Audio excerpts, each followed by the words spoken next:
es un tiempo de Dios. Es la hora de empezar una nueva canción. Levantemos juntos nuestra voz. Tu tiempo empieza, es tu tierra nueva. Tierra nueva. Dígale conmigo: Señor Jesús, yo sé que tú y tu Santo Espíritu están en este lugar. Yo sé que hoy no solo me vas a hablar, por eso te pido que me ayudes a escuchar, que abras mi entendimiento, porque quiero no solo practicar, sino sanar y liberarme en el nombre de Jesús. Amén y amén. Vaya conmigo a Isaías 6, versículo 3. Dice la palabra de Dios: y se decían en uno al otro: Santo, Santo, Santo es el Señor de los ejércitos. Toda la tierra está llena de su gloria. Padre amado y eterno, yo te doy gracias por tu palabra en este lugar, por lo que has derramado sobre mi vida, por lo que me has dado a entender. Y entiendo, tú quieres hablar a tu pueblo. Te pido que sea alimento y que tú uses mi vida hoy. Dígale a usted ahí en su oración: Señor, usa a mi pastor el día de hoy, y que tu palabra sea para vida en esta temporada que estoy pasando. En el nombre poderoso de Cristo Jesús, Señor, quitamos en el nombre que es sobre todo nombre todo lo que se opone a tu palabra, y creemos que tú estás en este lugar. En el nombre de Jesús. Amén y amén. ¿Me regalas ese termito blanco, porfa? Gracias. Listo. Vamos a Isaías 6, versículo 3. Gracias, Joshua. El profeta Isaías está hablando aquí de algo muy especial, y yo quiero que usted se ponga conmigo en contexto y en 3D, ¿sí? Recuerde que hemos aprendido, como lo hablamos en Experiencia Bíblica en Comunidad. Hoy va a ser también introducción para lo que arrancamos el miércoles. El miércoles arrancamos Experiencia Bíblica en Comunidad. Si no le han escrito, ¿quiénes escribieron ya para Experiencia Bíblica en Comunidad? Ya hay varios, ¿cierto? Busque un lugar, busque una zona a su casa, y hoy le voy a hablar un poco de eso. Pero quiero empezar con este texto en contexto. Yo quiero que usted se ubique conmigo qué está pasando aquí. ¿Por qué es importante el contexto? Porque un texto fuera de contexto muchas veces es usado como un pretexto. Sí, eso lo hemos ido aprendiendo, y creo que en esta iglesia intentamos que sea así en contexto. Isaías 6:3 dice: y se decían el uno al otro. ¿Quiénes se decían? ¿Sí? Los ángeles. Ahora, yo quiero que usted se ponga en esta perspectiva. ¿Cómo está hablando Isaías? Isaías está hablando desde la perspectiva de una visión. Es decir, más adelante usted va a ver que ángeles con carbones encendidos tocaron su boca. Es decir, que Isaías está hablando desde el éxtasis del profético, del profeta. Es decir, Dios le está revelando y él está viendo algo sobrenatural. Y en eso que él ve con asombro precisamente esto. Y se decían el uno al otro: Santo, Santo, Santo es el Señor de los ejércitos. O sea, esta es una declaración, ¿sí?, de asombro. Es una declaración de algo que el profeta está viendo en una visión que sobrepasa su entendimiento. Y que ve a ángeles, querubines, serafines cantando a Dios diciendo: Santo, Santo, Santo es el Señor de los ejércitos. Ahora, cuando la palabra dice el Señor de los ejércitos, está hablando del Dios todopoderoso, del Rey, ¿sí? Del Rey que está allí. Entonces Isaías está hablando esta profecía desde este punto. Pero después termina diciendo, punto y coma: toda la tierra está llena ¿de qué? De su gloria.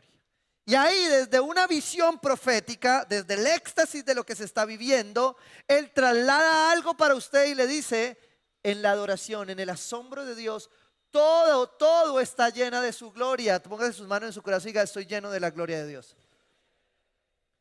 Todo lo creado es por su gloria, para su gloria. Todo lo que hay en el universo entero tiene que ver con darle la gloria a Dios. Y allí, para hacer un pequeño resumen de esto que venimos hablando, habíamos terminado un poco cuando dejé de predicar. Parece que hubiera sido hace como un año, ¿sí o no? Cuando terminé esa parte de la serie, estábamos hablando de los cristianos que tienen TDAH espiritual, ¿no? Que están desenfocados porque perdieron la atención de lo que Dios tiene. Después vino Anderson y Jenny y nos hablaron de algo muy especial y era de ser verdaderos cristianos del reino, de ser hijos de Dios del reino, ¿cierto? Pero después vino el pastor Jorge Garay y nos habló de los lazos familiares y de cómo esos lazos nos asombraban. Qué tremenda prédica.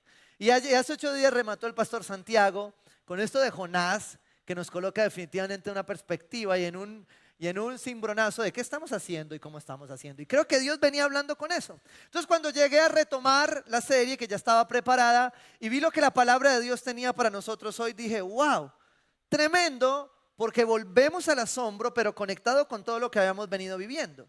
Y resulta que en este momento lo que está pasando es que se está comparando el asombro con la gloria de Dios.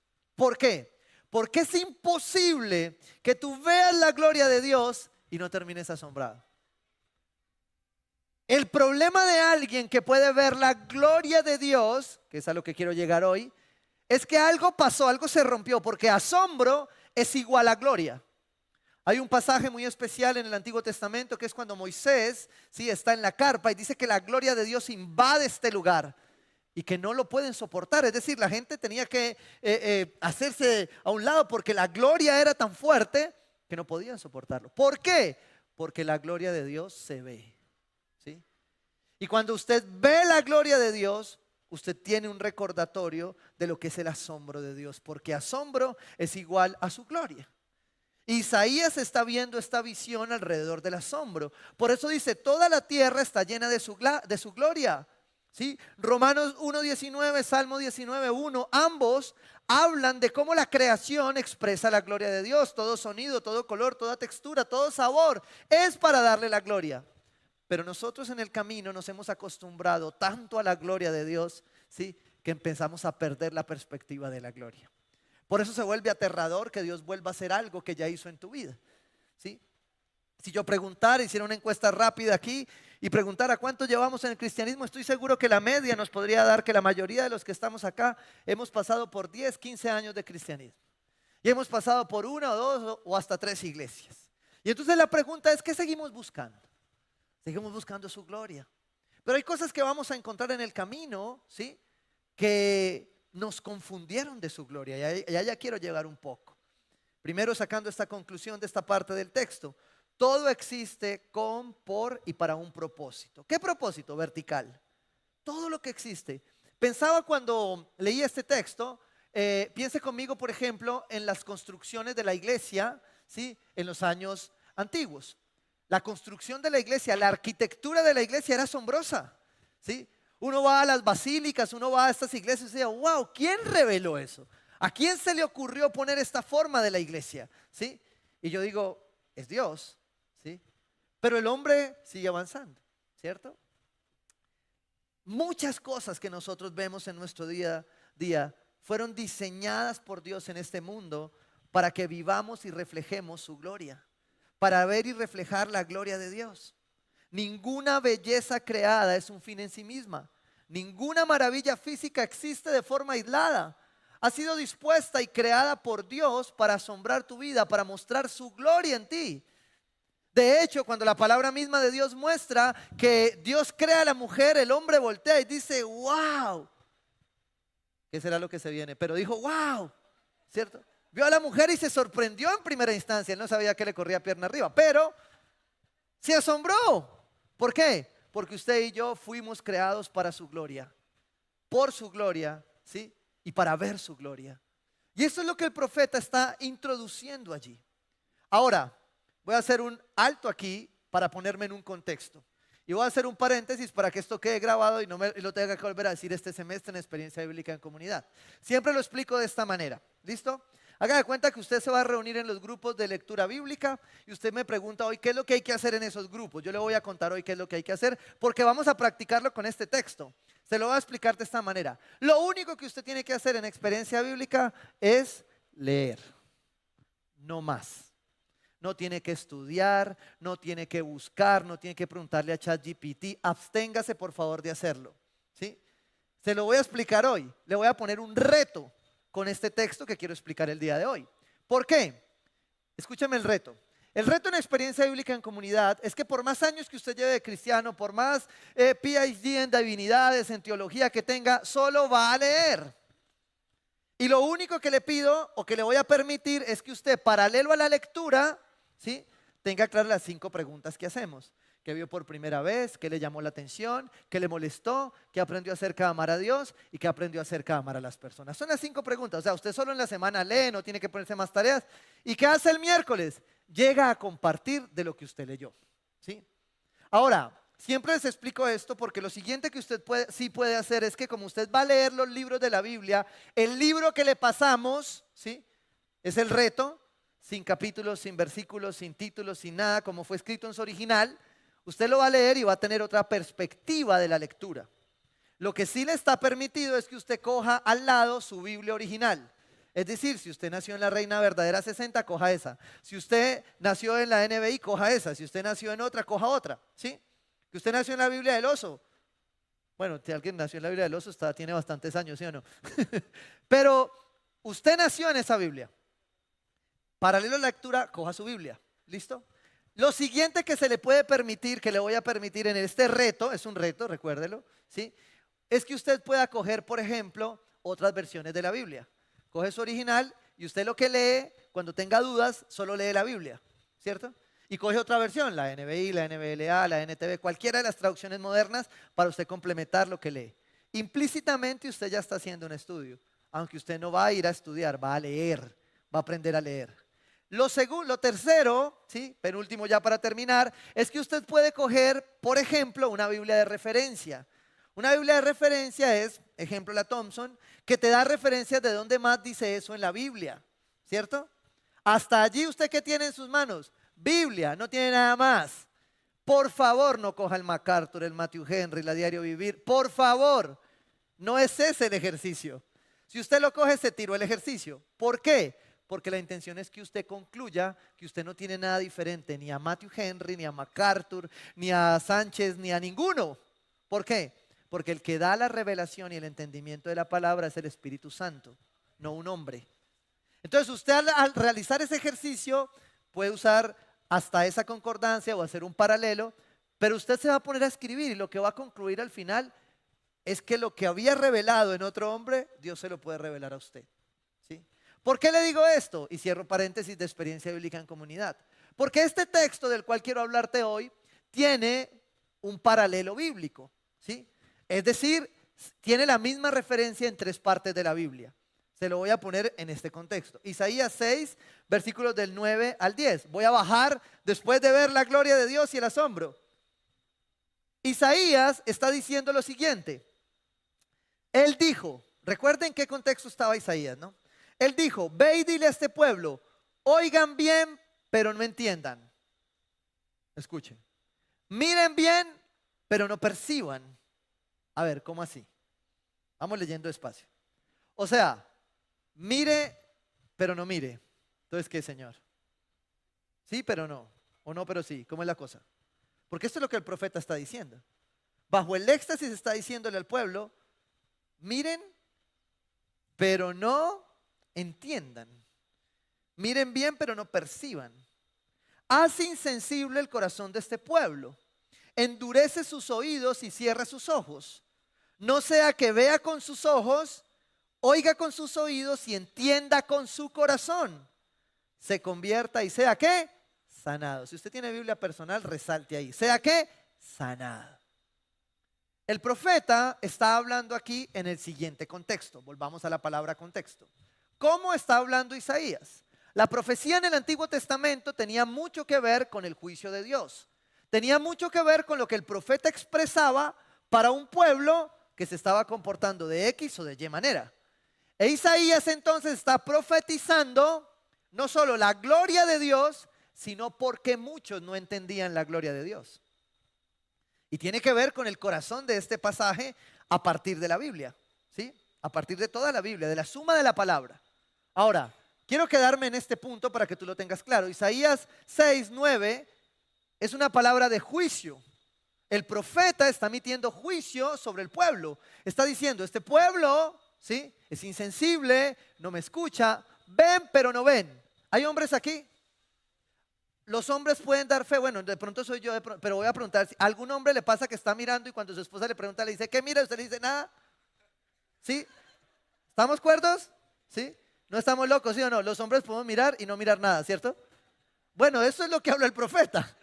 Dice que miran pero no ven. Entonces uno está así, ¿qué está viendo? Nada. Pero tienes los ojos abiertos, ¿cómo no vas a ver nada? No, hay cristianos que viven así. Tienen los ojos abiertos pero no ven nada. Tienen los oídos abiertos pero no escuchan nada. Porque los sentidos que nos conectan con el asombro de Dios, conectan lo que vemos, lo que oímos, lo que hablamos con el corazón. Y si tú miras Isaías, es un juicio para el pueblo de Dios que va a la iglesia, que se congrega, que diezma, que hace todo, pero no vive como la palabra de Dios dice que tengamos que vivir. Juicio, juicio está diciendo el profeta acá. Ahora, quiero irme a Mateo 13, versículo 10. Mismo texto, diferente espacio de tiempo. Diferente profeta. ¿Quién? Jesús. Jesús, el profeta por excelencia, está usando este mismo pasaje de Isaías que tiene un apunte profético. Recuerde, ahora que vamos a leer los profetas, usted decía, ay no, pero yo quería leer, era uno que me llevara a Jesús. Si los profetas al leerlo no los llevan a Jesús, no los está leyendo bien. Porque todos apuntan al Cristo, todos apuntan a Jesús. ¿Sí? Algo se rompió en esa comunicación. Entonces, en el paralelo, recuerda, esto es un paralelo bíblico, Isaías, Antiguo Testamento, Mateo, ¿sí? Nuevo Testamento, Jesús está hablando.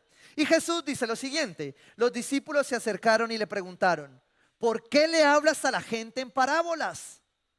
¿Por qué poner un ejemplo? ¿Por qué poner mi testimonio como un ejemplo? Y yo te quiero explicar esto. Creo poderosamente en la exposición de la palabra. Pero creo que el mismo Jesús nos da muestra que hay maneras diferentes de exponer la palabra. Porque voy a decirte esto hoy. Leer un pasaje completo de la Biblia no es un sermón expositivo. Exponer la palabra, exponer el mismo a través de un sermón, es que ese sermón cobre vida de lo que Dios quiere decirte a ti. Es que el juicio de Dios, pregonado por Isaías como profeta, hoy te haga preguntarte a ti sobre el juicio de Dios. Y el sentido es el mismo, pero los ejemplos ilustran. Por eso Jesús usaba parábolas. Entonces aquí dice que contándoles esta parábola, ¿sí? Le preguntan, ¿por qué les hablas en parábolas? Y entonces Jesús hace referencia de Isaías y trae el texto y dice, a ustedes se les ha concedido conocer los secretos del reino de los cielos, pero a ellos no. Y tú podrías pensar acá, pero Señor, a ver, ¿de qué se trataba esto? No se trataba pues de predicar el evangelio, de que todos conocieran. Y Jesús está diciendo, no, algunos no van a conocer. Pero iba a la iglesia, pastor. Sí, pero veía y no veía. Oía y no escuchaba, no entendía. ¿Sí? Leía, pero no hacía nada. Y es un llamado muy fuerte. Porque Jesús se tomó el tiempo de usar parábolas. Ahora, piensa en el contexto de Jesús. Jesús usó las parábolas dentro de su entorno, dentro de su contexto. Por ejemplo, a Jesús no le ponían multas de tránsito, a mí sí. Entonces, por eso mi parábola tiene que ser explicada con algo que te pasa a ti. Por eso Jesús usa las parábolas, que llamamos a veces las parábolas agropecuarias, porque el contexto era agropecuario, era agrícola. La gente, eso era lo que vivía en el diario. Y eso era lo que hacía Jesús. Entonces la iglesia de hoy trata de poner parábolas. Bueno, la parábola del tránsito, por favor, omítala. Sigamos otra distinta, ¿cierto? O la parábola de mi esposa, o la parábola de mis hijos, o la parábola de mis líderes. Porque es lo que vivimos en el diario, ¿sí? Y eso también es exponer la palabra. Con un tema o con una narración. Pero la exposición de la palabra no es la lectura misma de la palabra en sí, o per se. Es el entendimiento de la palabra llevado a ti con las herramientas que hoy tienes.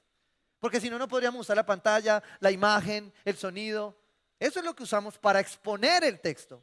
Y por eso, en este paralelo, yo quiero que tú te quedes con los elementos centrales de cada pasaje. Y los elementos centrales tienen que ver con lo que Isaías profetizó, para juicio aquí. Pero ahora, para entendimiento a través de Jesús, para revelación. Escucha esto. El reino de los cielos, pero a ellos no. Versículo 12. Al que tiene se le dará más, y tendrá en abundancia. Al que no tiene, hasta lo poco que tiene se le quitará. Por eso se les habló a ellos en parábolas. Aunque miran, no ven. Aunque oyen, no escuchan, ni entienden. En la misma parábola, de Isaías a Mateo. Y ahora está hablando ¿quién? Jesús. Ahora, sigamos en el texto. Hechos 28, 23. ¿Quién va a hablar ahora? Por eso le digo que esto es un texto paralelo. Usted lo encuentra en los profetas, pero fue usado por Jesús y por los discípulos. Lo encuentras en el Antiguo, en los Evangelios y en el Nuevo Testamento. Porque tú y yo escribimos aún los hechos de la iglesia. Ahora, estos hechos, el apóstol Pablo usa la misma parábola. ¿En qué referencia? Miremoslo nuevamente. Unos se convencieron por lo que él decía, pero otros se negaron a creer. Me salto un versículo.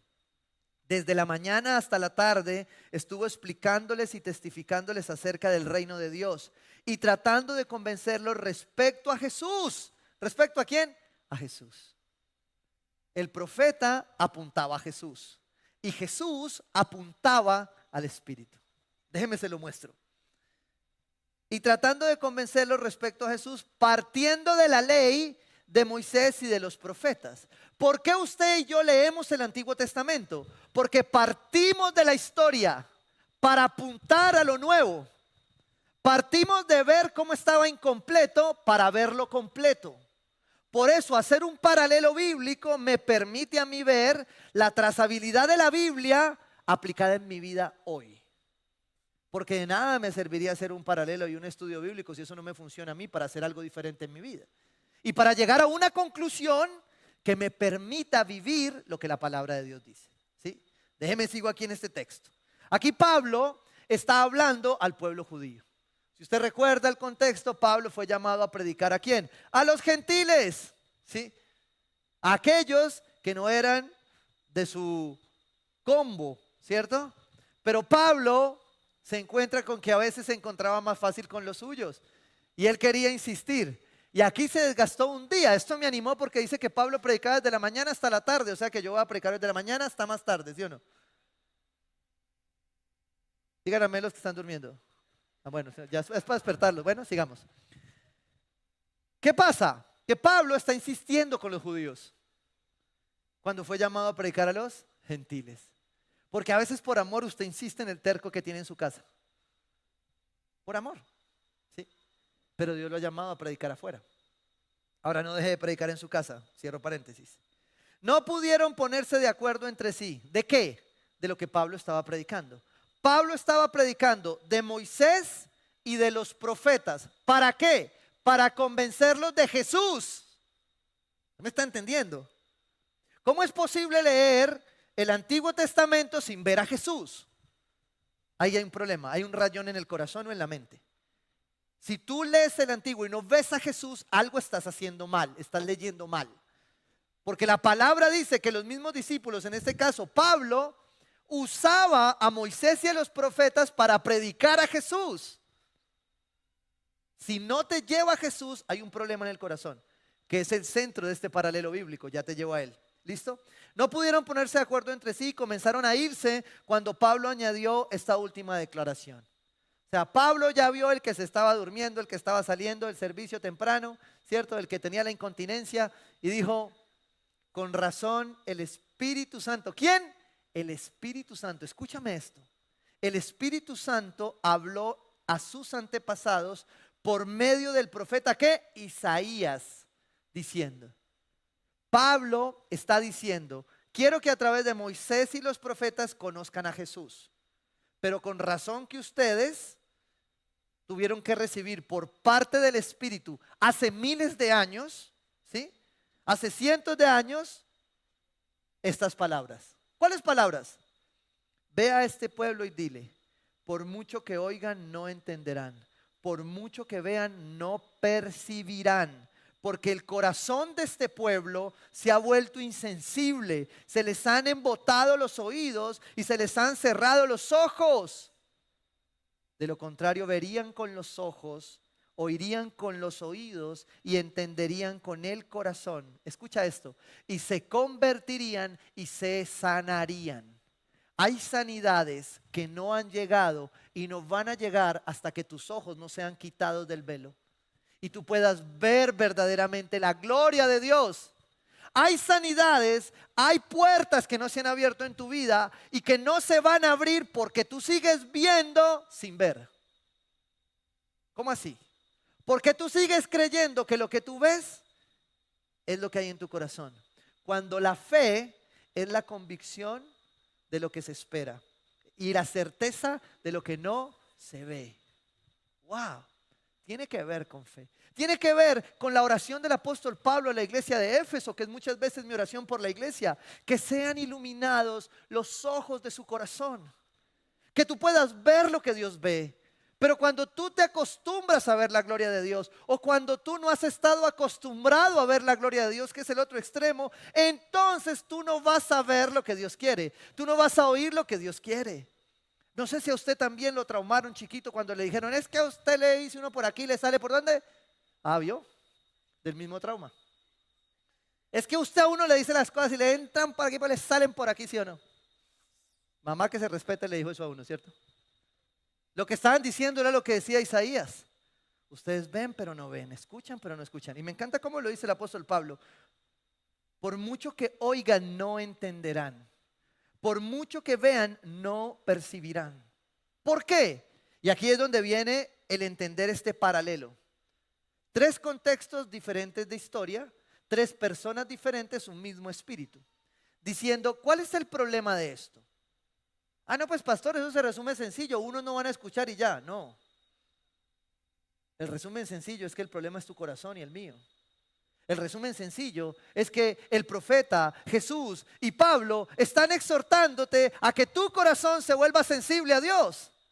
Y que dejes de pelear con tu pasado, dejes de pelear con tu dolor para que te acerques verdaderamente a Jesús. Y para que puedas ver la gloria de Dios que está sobre ti. Para que puedas ver todo lo que Él está disponiendo para su gloria. Porque seguramente tú vas a seguir pensando que eso que no se da es porque Dios no lo quiere. Y tal vez lo único que Dios quiere asegurarse es de que tú tengas claro a quién le pertenece la gloria y de quién es la gloria de Dios. Amén. Ahora, cuando leía este pasaje y veía este paralelo llegando a esta conclusión del corazón, ¿sí? Que el problema no fue que Dios quisiera callar los oídos y cerrar los ojos. Dios tiene la palabra ahí para que tú la tomes. Él viene a tu puerta y toca.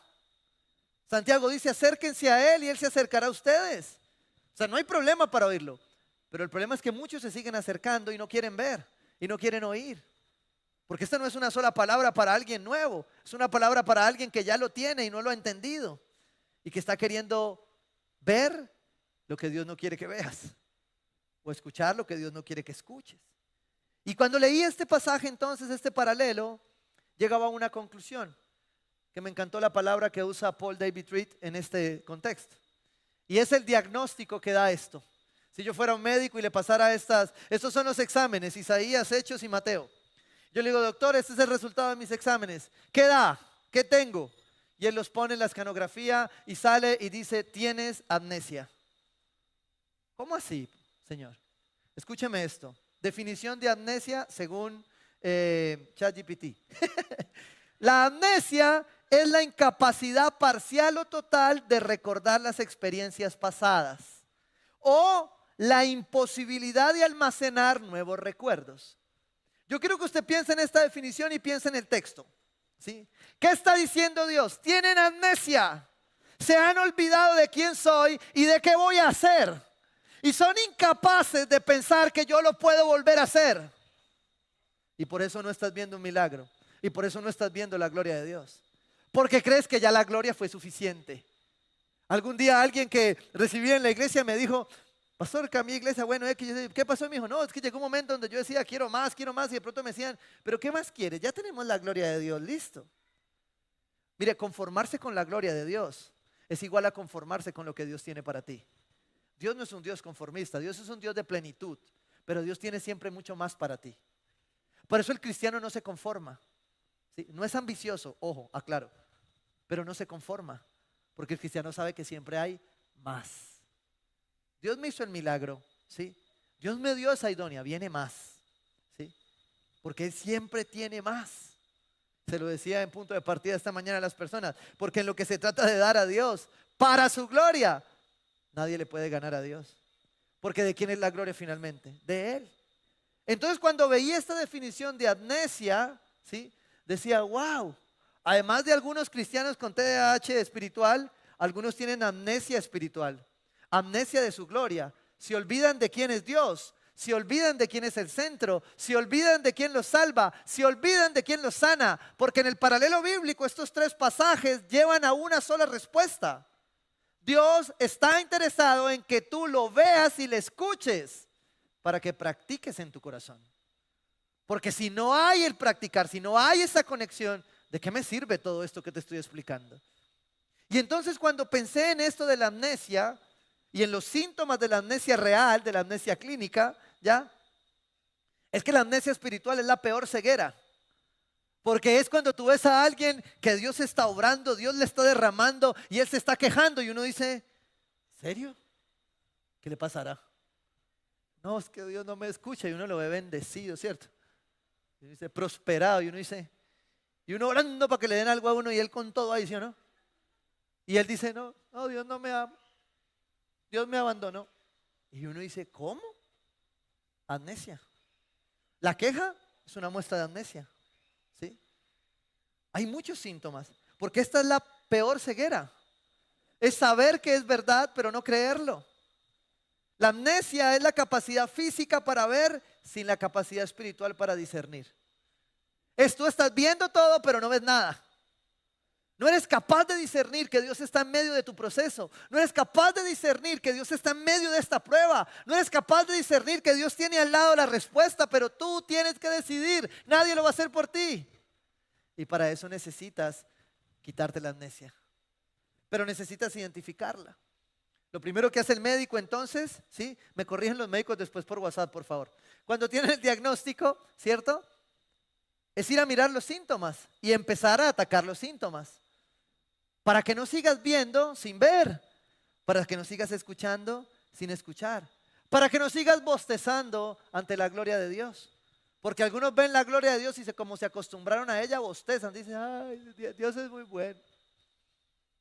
Oye, es la gloria de Dios. Si tú ves la gloria de Dios, tiene que estar así. Porque la gloria de Dios se ve. Y si la gloria de Dios se ve y yo la veo, yo la quiero. No para quedármela, porque es para Él. Pero yo quiero disfrutar de la gloria de Él en mi vida. Porque toda la tierra da cuenta de su gloria. Por tanto, yo daré cuentas de su gloria. ¿Sí? Y yo tengo esa gloria a mi extensión, a mi mano. Yo la puedo usar. Un pueblo con amnesia de la gloria de Dios es un pueblo que pierde el asombro de Dios. Por eso creo que Jesús conecta muy bien esta realidad. Y cierro ahí mismo en el contexto de Mateo 13, versículo 3 al 7. ¿Sí? Creo que esta parábola resume. Y yo te voy a poner una tarea hoy. Y, ay, no pasó esta mucha tarea porque no trabaja usted, ¿sí o no? Usted va a leer el complemento de esta parábola en su casa. ¿Por qué? Porque usted se va a dar cuenta de lo que Dios va a hacer cuando usted hace lo suyo. ¿Sí? Mateo 13, versículo 3. En medio de esto, antes de dar la declaración, Jesús está contando esta parábola. Y dice, y les dijo en parábolas muchas cosas como estas. Un sembrador salió a sembrar. A mí siempre me ha sorprendido esto. Me parece que esto es la risa de Dios. ¿Sí? El sarcasmo de Dios diciéndonos, un sembrador salió a sembrar. Yo como que miro a Jesús y, ajá, ¿y qué? Pues es lógico, ¿no? Un sembrador sale a sembrar, ¿cierto? Así es Dios. El problema es que si tú sufres de amnesia, tú no ves qué te está diciendo. Tú no ves lo lógico que Él te está diciendo. Tú ves la palabra y dices, pero pastor, llevo 40 días de ayuno, ya llevo la Biblia entera y nada que me dice nada. Yo ya estoy seguro que ya le digo. En consejería hay veces que yo les pregunto y digo, ¿qué te ha dicho Dios? Y me pues no sé, pastor, yo estaba leyendo esto. Y cuando leo lo que le dijo, yo digo, ¿en serio me hizo perder una hora aquí en consejería? Cuando Él ya le dijo todo. ¿Por qué? Porque miras, pero no ves. Escuchas, pero no entiendes. Tienes Biblia, pero no se te ha revelado. Vas a la iglesia, pero no comprendes a qué vas. La iglesia no puede sufrir de esa amnesia, porque para todo hay tiempo menos para perderlo. Si tú estás edificándote, si tú estás levantando, es porque ya no quieres que lo que Dios va a sembrar en tu vida siga sembrándose como esta parábola. Escucha esto. ¿Qué es la amnesia? En resumen, el diagnóstico. Mientras iba esparciendo la semilla, el sembrador, ¿ya? Una parte cayó junto al camino y llegaron los pájaros y ¿qué? Se la comieron. Usted va a leer la explicación en su casa, ¿cierto? Yo no se la voy a dar hoy. Porque cuando usted lea la explicación, usted va a tener respuestas hoy de lo que usted vino a preguntarle a Dios. Dice, versículo 5, otra parte cayó en terreno pedregoso, sin mucha tierra. Esa semilla brotó pronto porque la tierra no era ¿qué? Profunda. Versículo 6, pero cuando salió el sol, las plantas se marchitaron y por no tener raíz, se secaron. Otra parte de la semilla cayó entre espinos que al crecer la ahogaron. Mire, algunos de los que están acá, que han venido conectados con esto y que están entendiendo, Dios ya les habló. Dios ya los sanó con esa palabra. Es decir, usted la toma y dice, pastor, ¿ya me puedo ir? No, espera un momentico. ¿Sí o no? Porque hay momentos donde usted está así, la expectativa, ¿no? Usted está así, usted está así. Dígame. Y ahí es donde usted dice, esto es lo que tengo que hacer. ¿Sí? No es lo que yo te diga, es lo que el Espíritu te dice con la palabra de Dios. Y aquí precisamente está el resumen de los síntomas. Creo que esta parábola del sembrador resume muy bien los síntomas de una persona con amnesia espiritual o amnesia vertical, amnesia por el asombro, por la gloria de Dios. Te los voy a dar, son 5. Primero, el egocentrismo, ¿sí? Me gusta escribir esta palabra de esta manera, no está mal escrita, aquí la escribimos así, es orgullo, ¿sí? Con Y. Ay, pastor, es con doble L, no, la de aquí se escribe con Y, porque a veces el egocentrismo es simple orgullo, es creer que yo soy el centro. Y este era un problema del centro de lo que el profeta Jesús y Pablo estaban advirtiendo. Uno de los síntomas de la amnesia espiritual es el egocentrismo. Es creer que el mundo gira alrededor de mí. 3 características del egocentrismo. 1, el orgullo. 2, las exigencias. Es una persona que solo tiene en su lenguaje el yo me merezco. No voy a mirar que tiene al lado, por favor, no vamos a crear problema aquí. ¿Por qué? Porque hay algunos que viven pensando que todo lo merecen, que el mundo les debe. ¿Sí? El mundo tiene una deuda ancestral con usted. Ay, Dios mío, yo escucho eso y me empieza como a Chespirito. ¿Sí o no? ¿Deuda qué? Si Jesús ya pagó por usted. Liquide la deuda y viva como hijo y deje de ser egocéntrico pensando que todo gira en torno a usted. El egocentrismo es una señal de amnesia, porque el egocentrismo te pone a ti por encima de Dios, de la gloria de Dios. Señor, ¿por qué no lo haces como yo quiero? ¿Por qué no lo haces como yo lo necesito? ¿Sí? Y algunos creen que Dios habla así, porque creen que ellos son Dios. Si no vives asombrado por Dios, solo vas a vivir tu vida por tus propósitos, para tus propósitos, tus deseos, tus necesidades y tus exigencias. Cuando Dios dejó de ser la gloria, tu gloria, tú eres Dios. Se lo voy a decir acá y por eso en esta iglesia hay un lugar para los niños, ¿cierto? Pero se lo voy a explicar acá. El masturbador, el pornográfico, el adúltero y el fornicario, todos son egocéntricos. El pecado de estos pecados es el egocentrismo. Porque los 4 dicen, yo te ayudo, Señor. Yo soy el Dios. ¿Por qué tengo que esperar? Yo me puedo masturbar. ¿Por qué tengo que hacerlo en orden? ¿Por qué me tengo que casar? ¿Porque en la iglesia me lo dicen? No, Señor, yo te ayudo, yo puedo fornicar y esperar. ¿Perdón? Vuélvete a los pasajes, vuélvete al paralelo bíblico. ¿Cuál era el problema? Ese. Amnesia espiritual. Egocentrismo, orgullo, exigencias. Una cultura de falta de contentamiento, nada es suficiente, no te contentas con nada. ¿Sabes cuál es el problema del egocentrismo y el descontento? Es falta de adoración. Porque el que sabe adorar siempre está contento. ¿Sí? El que sabe adorar siempre sabe que no hay nada, pero ahí vamos. ¿Sí o no? Si no, pregúntele a un sanguíneo, ¿sí o no? Usted le pregunta a un sanguíneo siempre, ¿cómo está? Y dice, bien. En la lucha, pero bien. Llevado, pero bien. Contentamiento. Bueno, a veces exageran un poquito, ¿sí o no? Pero el egocentrismo nos lleva a eso. Y la última característica del egocentrismo es el control. Ay, Dios. Cuando usted pierde, cuando usted se olvida, le da amnesia de la gloria de Dios, amnesia de Dios, usted se vuelve egocéntrico. Y el egocéntrico siempre quiere tener el control, ¿sí? No sé si en sus casas pasa eso, perdón, uso esta parábola, ¿sí? En mi casa el control es un artículo de lujo, porque hay problemas con el control. Ahora, me he dado cuenta que el problema no es que se pierda el control, ¿sí? Porque finalmente si a usted se le perdió, ¿usted qué hace? Pues lo busca, ¿sí o no? En mi casa se pierde, ¿cierto? Y empieza la búsqueda, a ver quién lo encuentra primero, ¿sí o no? Porque solo hay un televisor, entonces hágale, busca el control donde lo escondió la mamá. Y a la mamá se le olvidó, lo esconde y se le olvida dónde lo esconde. No, eso es muy difícil en mi casa, pero bueno, digamos. Y entonces empezamos a buscar, y el problema no es que se pierda, porque el que lo encuentra dice, lo encontré, yo mando en el televisor, listo, ¿sí o no? El problema es cuando usted llega y alguien tiene el control, porque eso es lo que pasa en la vida real. Es que cuando usted quiere tener el control y alguien lo tiene, empieza el forcejeo. Y eso es lo que pasa en el egocéntrico con el control. Dios tiene el control y Él se lo quiere quitar. Y le dice, no, no, no, Señor, deme el control. Y Dios le dice, que no, que sí, que no.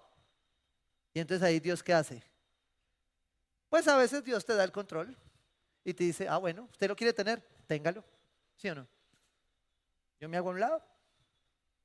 ¿Qué está haciendo el egocéntrico aquí? Le está diciendo, yo te ayudo, Dios, yo soy casi Dios. Y resulta que el egocéntrico lo que hace es perder de vista quién es Dios. Hechos 17, versículo 24. El Dios que hizo el mundo y todo lo que hay en él es Señor del cielo y de la tierra. ¿Es Señor de dónde? ¿Quién tiene el control? ¿Tú vas a seguir peleando por el control? No lo va a tener. Por eso llega el momento donde Dios se lo quita o se lo suelta y usted tiene el control. ¿Cómo va a vivir? Como usted quiera. Sí. Con esa amnesia de entender quién es Dios. Suelte el control. ¿Por qué? Porque es egocentrismo finalmente. Intentar tener el control de todo es egocentrismo. Mire, se lo voy a decir como testimonio, como parábola. Nos pasa en la iglesia. Cuando queremos tener el orden, cuando queremos hacer las cosas de manera adecuada y de pronto no nos salen o ponemos a alguien que no lo hace como yo lo hago, uno dice, estoy que me meto. Pero resulta que Dios viene enseñándonos a decir, ¿y entonces cómo lo van a hacer ellos? Vamos a ponerle este ejemplo, los hijos. Hay papás aquí, cierren los ojos los hijos. Hay papás que están viendo que el niño de 35 ya se va a ir. Dice, no, yo le ayudo, pastor, es que él es indefenso. Pero tiene 35, déjalo ir. ¿Sí o no? Mire, usted no tiene el control de sus hijos. Yo sé que uno como papá quiere controlar.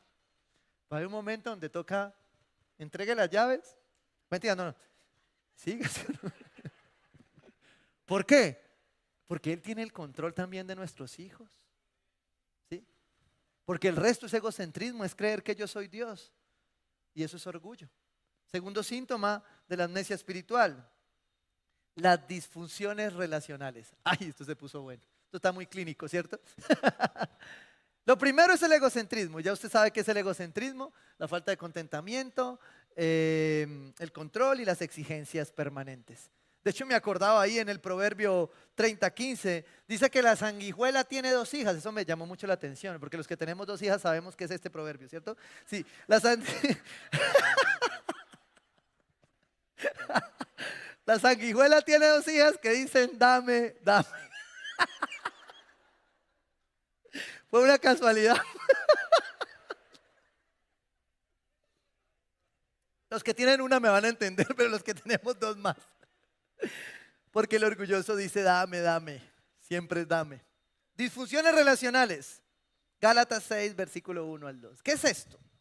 Un síntoma de la amnesia por la gloria de Dios, que pierde la perspectiva del poder de Dios, de la gloria de Dios, del asombro de Dios. Un síntoma es la disfunción relacional. Es decir, todas tus relaciones son un caos. Todas se empiezan a volver un problema. Porque tu relación vertical es la que determina tu relación horizontal. ¿Sí? Recuerde la cruz. La relación vertical determina mi relación horizontal. ¿Sí? Gálatas 6, versículo 1 al 2. Hermanos, si alguien es sorprendido en pecado, ustedes que son espirituales deben restaurarlo con una actitud humilde. ¿Cómo?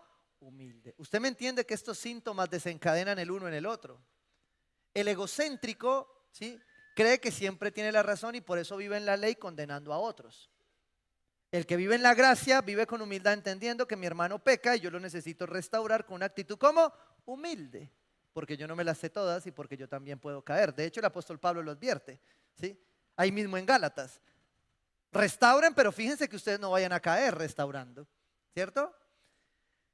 Pero cuídense cada uno porque también puede ser tentado. Versículo 2.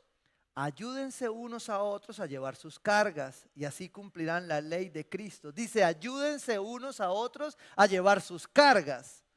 Pero algunos han convertido sus relaciones en la demanda de tu bienestar. Me explico. Algunos han usado las relaciones con expectativas equivocadas.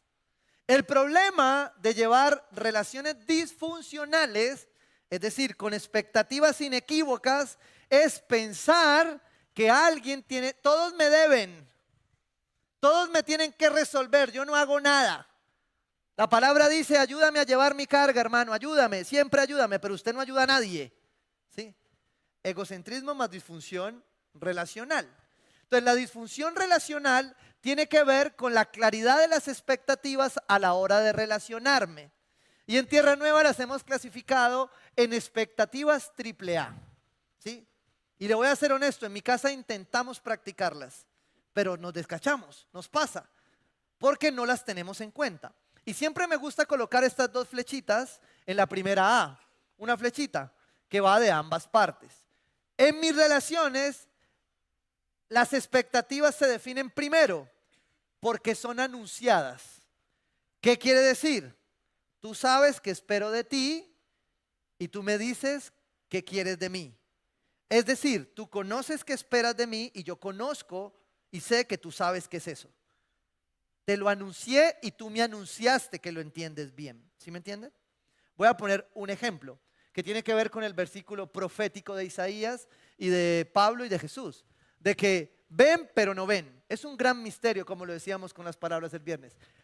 O sea, ¿qué están viendo nuestros hijos cuando los zapatos están en los muebles? No sé, porque uno dice, vea que dejó los zapatos. Ay, yo no los vi. Pero si los está viendo, no los veo. Y uno dice, ¿cómo hace para hacer eso? ¿Sí? Expectativas claras. ¿Por qué te menciono esta parábola? ¿Sí? Porque finalmente yo tengo que ser claro con mi hijo.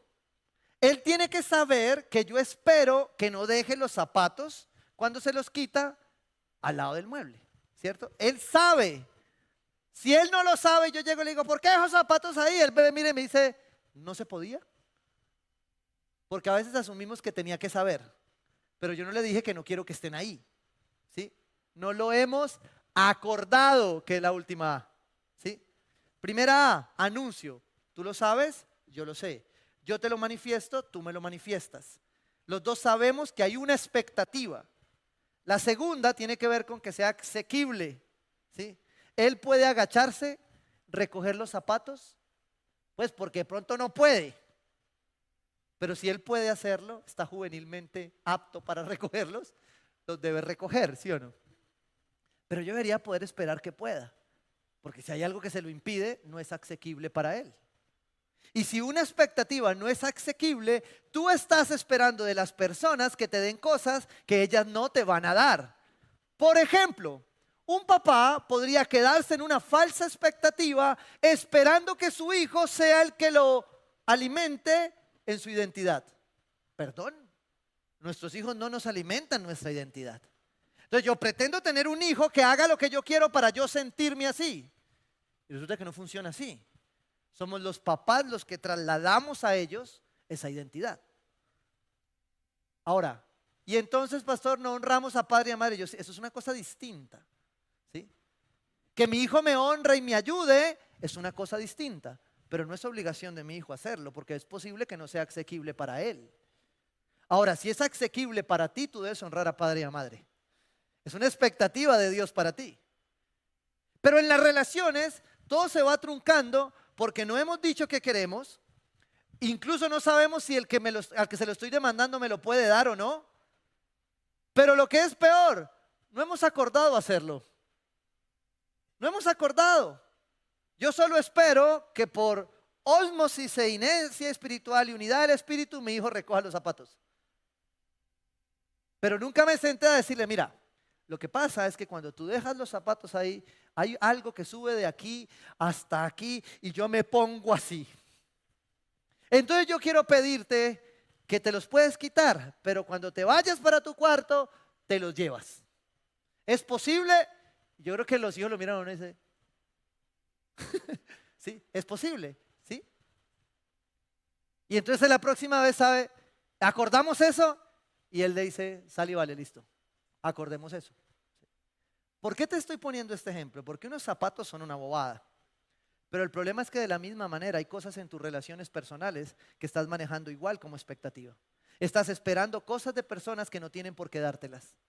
Estás esperando cosas de la iglesia, de tu pastor, que no tiene por qué dártelas. Es más, ni siquiera me las has dicho. Pero tú asumes que yo tengo que hacerlo. Tú asumes que tu esposa tiene que hacer algo que tú no le has dicho. Y lo que es peor, no has acordado con ella que se puede hacer. Porque hay muchas cosas que muchos podemos hacer si no las dicen, si no las explican. Y eso es una disfunción relacional. Y es producto, ¿sabes de qué? De la amnesia. Porque cuando tú cuando te vuelves amnésico de la gloria de Dios, tú empiezas a ver las relaciones como demandantes, no como entregables. Como derechos y no como deberes. No funcionan bien. El asombro moldea nuestras expectativas, pero las falsas expectativas moldean nuestro asombro al asombro equivocado. Le endilgamos a las personas expectativas equivocadas que solo Dios puede proveer. Voy a los esposos. Y me encanta porque siempre lo decimos así. Mi esposa sabe que hay cosas que yo no voy a poderle proveer, especialmente en sus emociones. Nota, no me exime de crecer cada día para ser su proveedor emocional. Pero ella sabe, y se lo digo, mira, me estás pidiendo algo que me cuesta muchísimo, no lo sé hacer. ¿Me das tiempito? ¿Sí? Me han dado 15 añitos, ahí voy con unas. Sí, ahí vamos, ¿cierto? Sigo haciendo el EPA cada que puedo. ¿Listo? ¿Por qué? Porque son expectativas claras, ¿sí? Por eso termina diciendo Pablo que cada uno cargue con su propia responsabilidad. Tercer síntoma, la ira. Ay, Dios, ¿cómo así que la ira? La ira es una señal de amnesia espiritual, de que te estás olvidando de la gloria de Dios, de quién es el Dios, de quién es el Rey, ¿sí? ¿Por qué? Quiero que lo entiendas de esta manera. Gálatas 6, versículo 4. Cada cual examine su propia conducta. ¿Quién? Cada cual. Hay una tarea individual, ¿sí? Y así cumplirán la ley de qué. Perdón, me salté. Y si tienen algo de qué presumir, ¿algo de qué?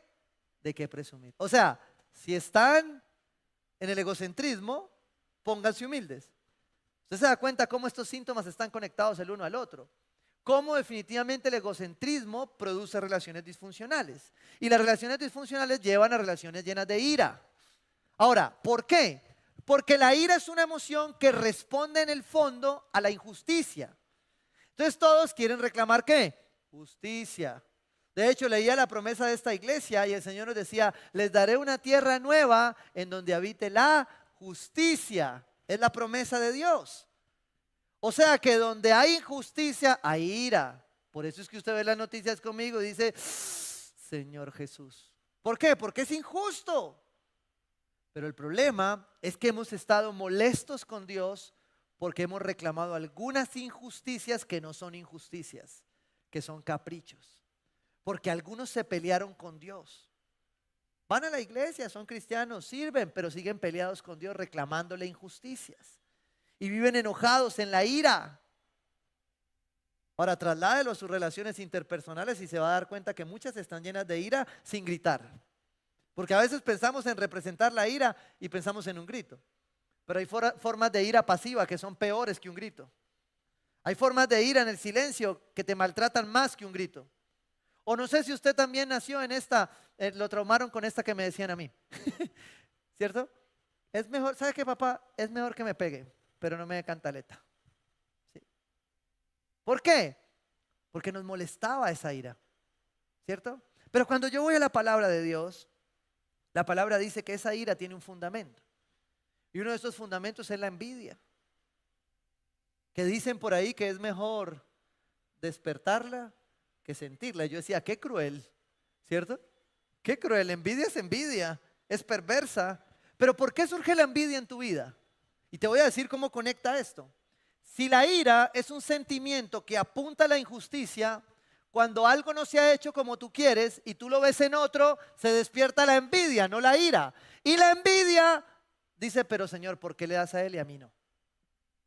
Pero si yo te sirvo, ¿por qué a él lo bendices más que a mí? Si ese ni sirve, pastor. ¿Y por qué Dios sí lo hace con él y no conmigo? ¿Qué es? Envidia. ¿En qué se convierte? En ira. Y no es ira santa necesariamente, es ira diabólica, porque está basada sencillamente en la comparación. El salmista dice, no se comparen con nadie. Lucas 6:37 dice, no juzguen y no se les juzgará, no condenen y no se les condenará, perdonen y se les perdonará. Pero si tú sigues peleado con Dios, reclamando cosas que parecen injustas, que realmente son tu capricho, son tu egocentrismo, son tu deseo de que salgan como tú quieres, entonces no van a salir. Porque estás esperando de otros cosas que solo Dios puede hacer. Cosas que solo el asombro por Dios puede devolverte. Se pusieron a pelear con Dios y dejaron de ver a Dios como rey y lo empezaron a ver como sirviente. Porque algunos creen que Dios es su sirviente, que usted está haciendo todo bien y que Él tiene que, por eso solamente demandarle, Señor, sírveme. Y Jesús es todo un siervo, pero también es rey. No te confundas. La amnesia de la gloria de Dios te hace pensar que Dios como padre, como amigo, es tu sirviente, y Dios no es tu sirviente. Dios no es un Dios bombero. Tienes que dejar de tomar a Dios como un Dios bombero. Tienes que verlo a Dios, dejar la ira, dejar tu pelea, humillarte ante Dios y empezar a recibir lo que Dios tiene para ti. Porque Él lo tiene para ti. Pero si tú sigues metido en esa amnesia a través de la ira, no lo vas a ver. Cuarto síntoma, el miedo. Y aquí es muy fuerte, porque ¿cómo se combate el miedo? Porque en esta definición decía el temor, pero después me puse a pensar, el temor se sana con temor. No, no sale. Espérate para explicarlo bien. El miedo solo se vence con temor. ¿Cómo así, pastor? El miedo, cuando tú olvidas la gloria de Dios y vives en el miedo, no puedes hacer nada, te paraliza. Pero el temor a Dios te moviliza. El miedo te paraliza porque te quiere asustar a que no avances. El temor a Dios te moviliza porque quiere que tú actúes, ¿sí? Por temor a Dios. El temor a Dios no es reprensión, es acción. Josué 1 del 8 al 9. Dice la palabra de Dios que Jesús es exhortado y que le dice que al meditar en la palabra de Dios, ¿sí? Día y noche, al esforzarse y ser valiente, podrá encontrar entonces valentía. Podrá vencer su amnesia. Dice, ya te lo he ordenado, sé fuerte y valiente. No tengas miedo ni te desanimes, porque el Señor tu Dios te acompañará donde quiera que vayas. La amnesia de la gloria de Dios te petrifica por el miedo y no te deja tomar decisiones para ver la gloria de Dios, porque al único que no quiere que los hijos de Dios vivan viendo y haciendo la gloria de Dios es al enemigo. Porque cuando tú avanzas, cuando tú rompes tu pecado, cuando tú rompes con lo que ha venido oprimiéndote, entonces tú vas a ver la gloria de Dios. Y sabes, muchos cuando llegan acá, ¿cómo están? Como este último punto, que es el último síntoma de la amnesia por su gloria. Y es el agotamiento. Si tú estás agotado, si tú estás cansado, era para ti hoy. ¿Por qué? Porque sencillamente cada que ves, cada uno de estos síntomas están relacionados uno con el otro. ¿De qué te agotas? De vivir con miedo y no poder hacer lo que tú quieres hacer. ¿Por qué vives con miedo? Porque estás estallando en ira de no ver los resultados que tú quieres, de que no hagan las cosas como tú las quieres hacer. ¿Por qué estallas en ira? Porque hay relaciones que te tienen reventado y cansado y agotado. ¿Y por qué te tienen cansado y agotado? porque sigues haciendo las cosas centrado en el yo y no en Él. Y Dios viene y nos dice claramente, Jesús termina diciendo Mateo 11:28. Luego dijo Jesús, vengan a mí todos los que están cansados y llevan cargas pesadas, y yo les daré ¿qué? Descanso. Porque Él es la roca firme, Él es la inamovible, Él es el Rey. Y si tú has estado agotado es porque esa duda que tienes de hacer o no hacer está basada en todos estos síntomas y no en la gloria de Dios. Pero cuando tú logres recuperarte de esa amnesia y empezar a vivir por la gloria de Dios, tú sabes que el Dios que lo hizo, lo hará y lo volverá a hacer. Porque es tu Dios. El Dios que abrió el mar en Egipto es el mismo Dios que va a hacer el milagro en tu vida. ¿Por qué no vemos más milagros? Por amnesia. Por falta de recordar que hay un Dios que sigue haciendo milagros y que puede seguirlos haciendo. De pronto no a tu manera, pero los va a seguir haciendo.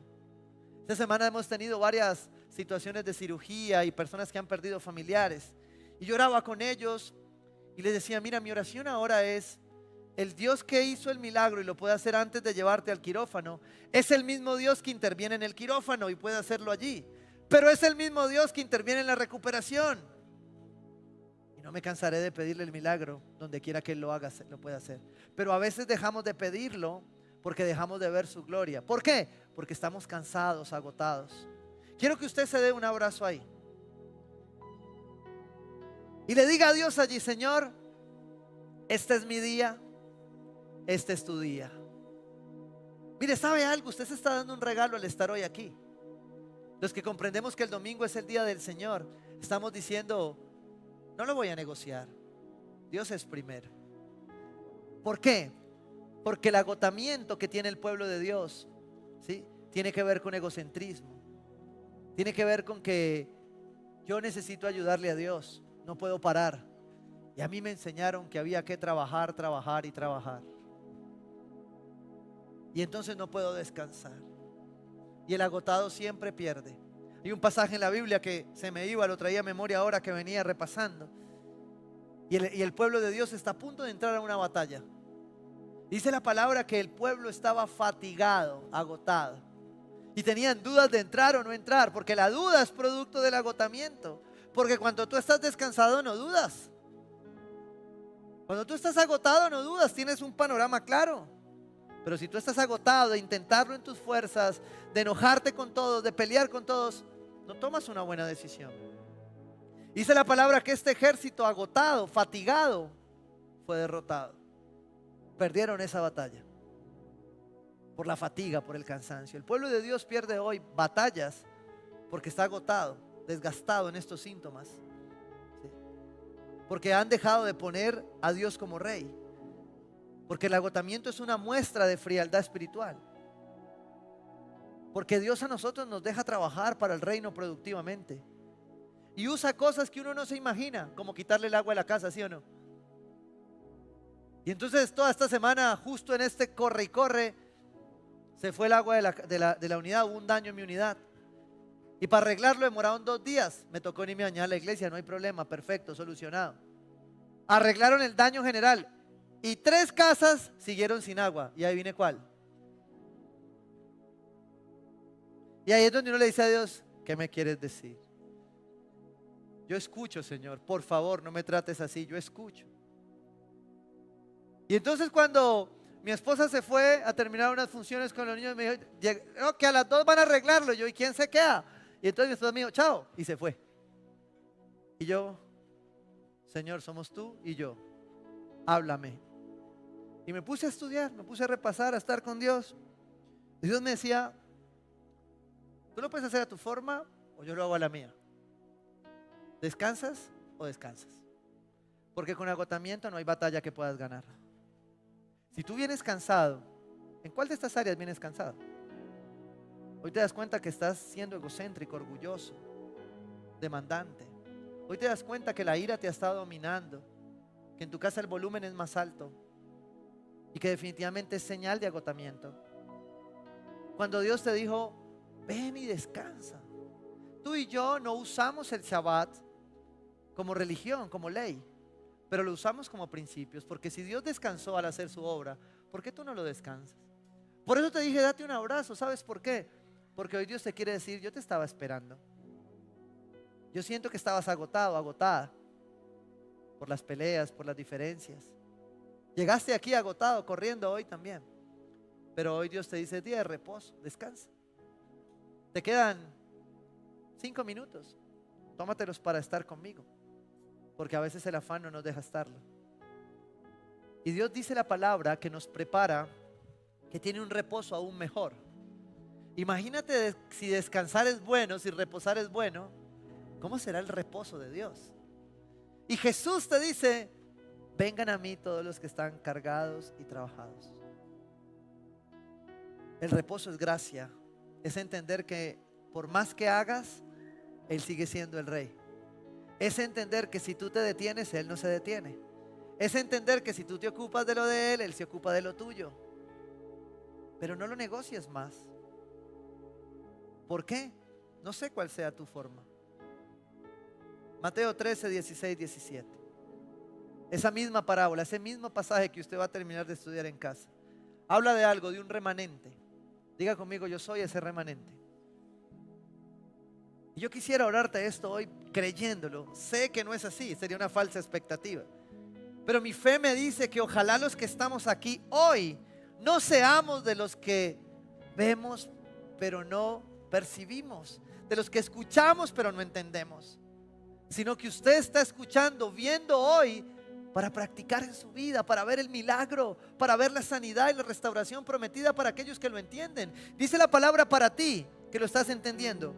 Pero dichosos los ojos de ustedes porque ven y sus oídos porque oyen. Tóquese sus oídos ahí. Dígale, Señor, yo quiero escucharte. Y cierre sus ojos y toque sus ojos. Señor, yo quiero verte y quiero ver tu gloria. Muestra tu gloria, Señor. Muestra tu gloria en este lugar, Señor de los cielos. Muestra tu gloria hoy, Señor. Queremos escucharte. Quita la amnesia que nos hace olvidarnos de ti.